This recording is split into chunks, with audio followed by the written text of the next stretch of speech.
yang mengkhawatirkan kita itu adalah satu, dia pasti itu cuma berpegang kepada ambisinya dia gitu. Jadi itu yang harus dia capai gitu dengan jalan apa saja gitu. Nah itu yang kalau kita tarik benang merahnya dengan wartawan senior Alan Nair dan sebagainya itu saya pikir semuanya menyangkut ke situ gitu. Dan yang kedua, orang-orang seperti ini tidak punya empati.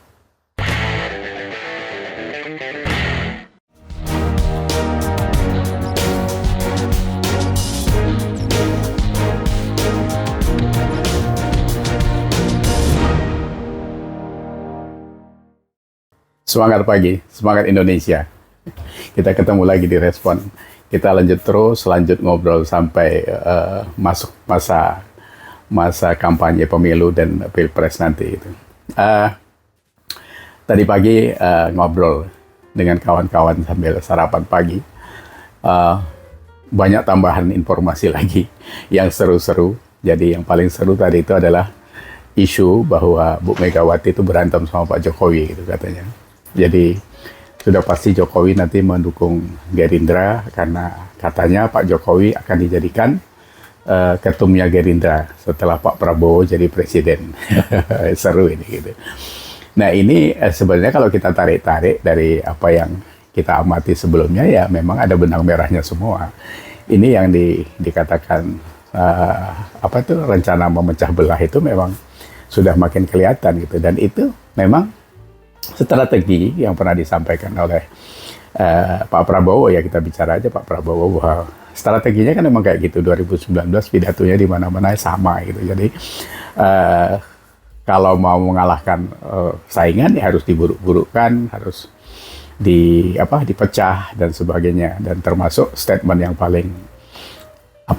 paling kita ingat yang cukup keras itu adalah bagaimana rampok tetanggamu saat rumahnya terbakar itu kan.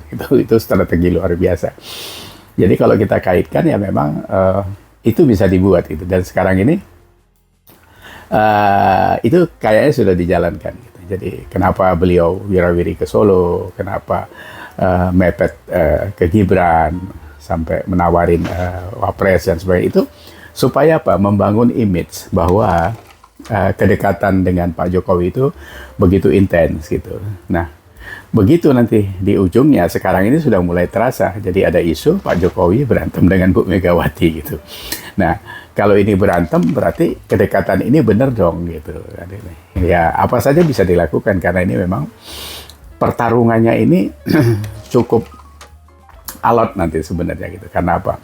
Yang satu Pak Prabowo itu adalah memasuki tahun-tahun terakhir dia berusaha untuk menjadi presiden gitu, karena habis ini sudah dari segi usia menjadi 77 atau 78 itu sudah tidak bisa lagi mungkin gitu kan.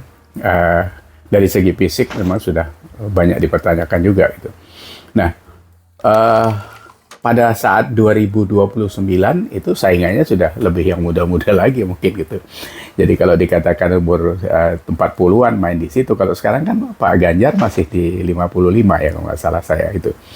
Tapi kan nanti di 2029-2034 sudah mungkin turun ke 40, apalagi kalau undang-undangnya direvisi gitu kan. Ini kan sedang dikejar-kejar undang-undang revisi umur bawahnya sama batasan atas ya kan gitu kan. Walaupun ini tidak apik pada saat ini sedang berjalan menuju hari-hari di mana pemilu akan dilakukan 6 bulan lagi. Karena bisa blunder kesannya itu nanti jadi semuanya sekarang kan muaranya ke Pak Jokowi ini. Jokowi ini kan diserang terus-terusan.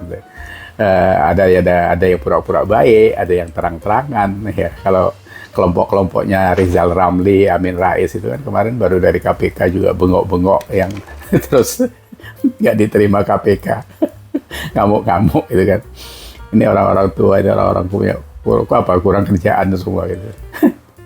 Tapi itu sudah kita anggap jadi tontonan biasa saja, nggak usah diseriusin karena nggak ada gunanya juga. Nah, balik lagi kepada rencana-rencana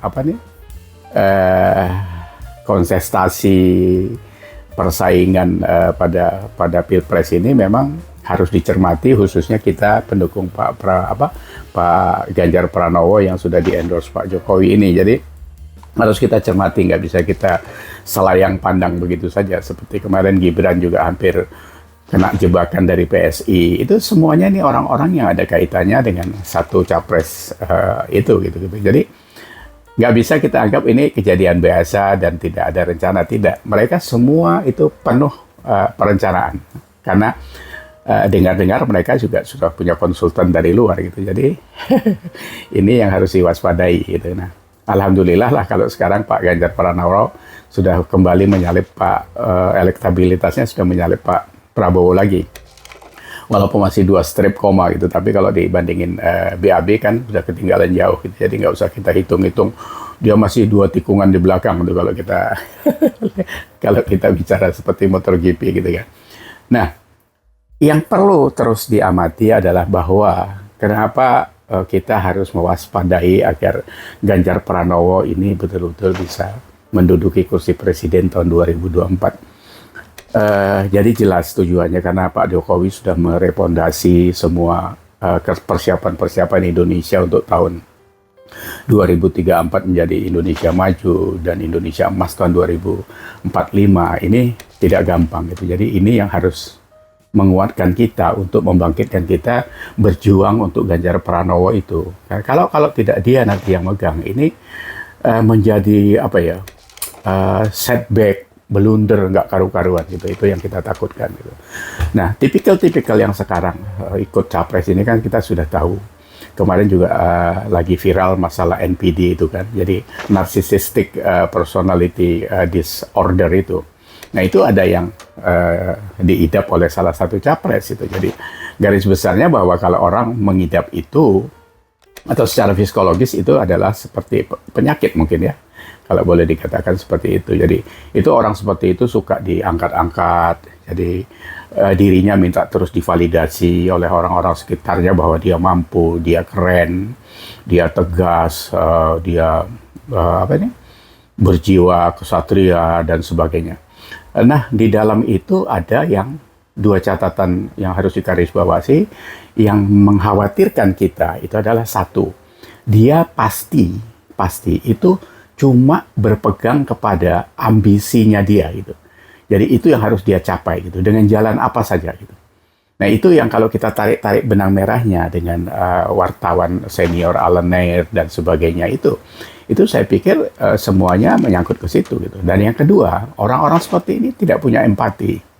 Nah, bagaimana bisa mengurus negara dengan rakyat 282 juta atau nanti di 2035 atau 2045 sudah 310 juta katanya gitu kan. Ini kalau pemimpin yang tidak punya empati meneruskan hasil kepemimpinan yang dirancang, yang dikerjakan Pak Jokowi selama hampir 10 tahun ini dengan penuh empati, ini kan akhirnya nanti menjadi antipati. Kalau rakyat sudah menjadi antipati, ini akan berimbas kepada kestabilan ekonomi, kestabilan keamanan, kestabilan sosial, dan sebagainya. Jadi ini yang harus betul-betul diwaspadai. Dan ini untuk semua pemilih. Khususnya pemilih muda. Jadi jangan sembarangan memilih. Kalau Anda salah memilih pemimpin penerus Pak Jokowi itu akan mundur Indonesia. Padahal kalian adalah pemimpin masa depan Indonesia. Itu yang harus diingat. Karena tidak akan mungkin bertahan orang-orang yang sudah uzur seperti saya ini. Ya kan, umurnya sudah di atas 60 semua. Bahkan ada yang sekarang mau capresnya Pak Prabowo 72 nanti gitu. Dibandingin Pak Ganjar itu 55, jadi beda 17 tahun gitu kan. Ya. Jadi itu yang harus diingat. Jadi karena memimpin sebuah negara itu tidak sembarangan begitu saja gitu. Jadi terus harus kita ulang bahwa kita harus punya kesadaran tinggi tentang kelanjutan Indonesia. Itu bagi anak-anak muda. Jadi tidak boleh terombang-ambing atas informasi apapun yang kalian terima bahwa ini tegas, ini keren dan sebagainya. Kemarin saja kalau kita bicara soal bagaimana dia memandang anak-anak kita yang kuliah di luar negeri, dia bilang nggak perlu pulang, jadi cari pengalaman di sana, cari kerja di sana, kalau mapan baru pulang. Itu berbeda sekali dengan apa yang disampaikan Pak Jokowi bahwa orang-orang yang di luar sekarang, orang-orang pintar itu ya bantu negaranya. Pulang kemari untuk membangun Indonesia. Karena Anda lahir di sini, besar di sini, dikasih makan asupan itu dari Indonesia. Kalau sekarang ada kebetulan Anda di Amerika, di mana-mana itu, tapi kencing Anda itu pun ada di sini, di tanah Indonesia itu. Jadi itu yang harus diingat. Jadi tidak bisa pakai celotehan seolah-olah, oh ini yang keren sekarang ini. Keren dari mananya gitu. Kalau empati saja dia tidak tahu. Itu kan membahayakan. Nah itu saya pikir yang harus kita garis bawahi terus dan harus dikawal. Jadi demikian obrolan kita hari ini untuk mengantisipasi hal-hal yang akan membuat kita buruk. Kita harus menolak itu ya. Itu saja.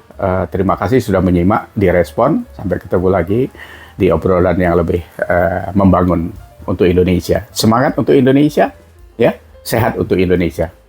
See you.